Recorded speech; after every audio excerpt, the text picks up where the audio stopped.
John Kunda is from Uppington in the Northern Cape. He is a member of parliament representing the ID. What he has said to us is that the reason why he's coming home to the ANC is because of the social principles that the ANC stands for.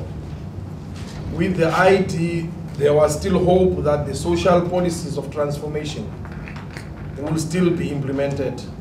But since the ID was swallowed by the DA, it became clear that the devolved liberal ideology of the DA created a downward spiral for our people. The DA talks about democracy, but there is no real democracy inside the DA. The DA is a single-person party. Whatever Helen Zille says goes. She acts as though she's listening, but her ears are blocked. The DA opposed many bills that are brought transformation, be it the Women Empowerment and Gender Equality Bill, issues related to basic and higher education, health budgets, which are things that are critical to the benefit of our constituents. In the Northern Cape, where there are executive council, the DA provincial leadership in the province only sends old white males and does not recognize the young colored and African councillors to serve as executive councillors. They say they want to implement the legacy of Madiba, but they do not see Africans and coloreds as equals. So what you are seeing here is part of what is going to be happening over the next 24 hours, where more and more DA members are coming into the ranks of the African National Congress. So I think, Chairperson, you must do the proper thing and welcome Comrade John into the African National Congress.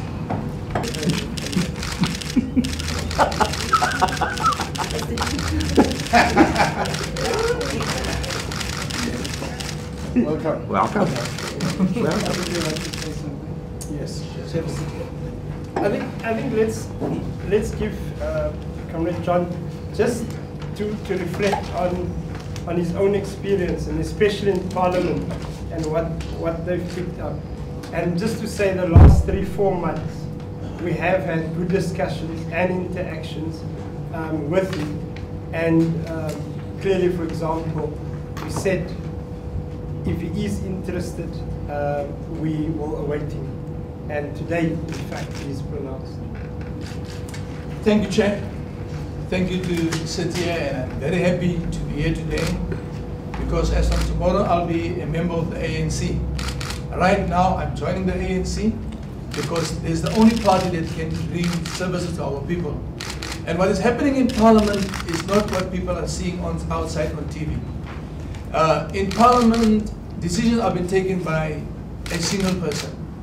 It's not like what people are seeing outside on TV, their service delivery. No. In Parliament or in the party? In the party. Just clarify, Parliament is a big thing. Yes, in Parliament, I'm talking about the DA caucus. Okay. In the DA caucus, there is no democracy. It's only Helen that speaks, and you must ask questions. And if you don't agree with her, she'll just say you've got your opinion, it's your right, but she'll never implement it. And this is the reasons that I believe that as a socialist, I'll never fit in a liberal system. It's impossible because South Africa's got too many inequalities. And the only way to solve the inequalities is by making bills and acts so that our people can have a better life. Let me explain. One of the reasons that is very critical is that when a bill like the private security regulation came, the DA objected to that bill. And I asked myself the question, how can you object to a bill that will enhance the life of our people? It's impossible. Because you can't have a company from England employ people from other countries and not South Africans. It's impossible. And we, as the ANC, we've said 51% of these foreign companies need to be owned by South Africans and need to employ South Africans. Right now, 70% of foreigners are employed in those companies and not South Africans. And this is one of the reasons I didn't see myself fit into the DA, and I even said that in a PDMS interview that in 100 years I'll never be a liberal. It's impossible to be a liberal. And the ID? Because originally my understanding is originally you moved from the, yes, you moved into the DA through the ID. Yes. Just in terms of the ID supporters in the Western Cape, what is your message? Yes, to the ID supporters in the Western Cape, I would say to them, yes, we believed in the ID. The ID is no longer going to exist. The ID will cease to exist as from tomorrow.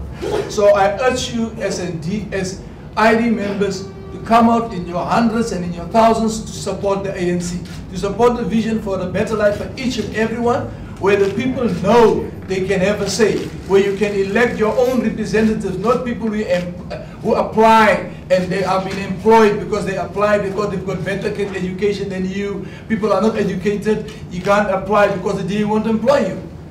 And in the ID, we start from the ground, like in the ANC. We start from grassroots level. People are nominated from the branches, not people who apply for a position. Okay. I think let me just close up this part.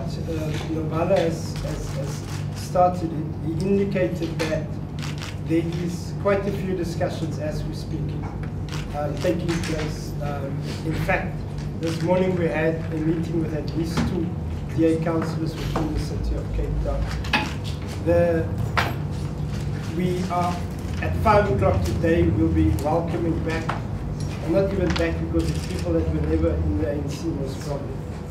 We will be welcoming in Bishop Lavis, at the NT Church in Bishop Lavis, in a mass meeting, all the DA members, DA supporters that the ANC has worked on the last couple of, basically the last month and a half on the campaign ground. You know that the Cape Flats was supposed to be a no-go area for the ANC, and we've gone over the last few months right into that nerve center. And today we will have a public meeting with DA supporters and DA members. So we are now having a roll-out process with a Member of Parliament later today into a mass gathering with DA people, and then ultimately, for example, also with some of it. And essentially what we are saying is people in the coloured community, as we speak here, are walking away from the DA. They're literally walking away, and they're rejecting, in a sense, the DA campaign that there was over the last couple of months. But let me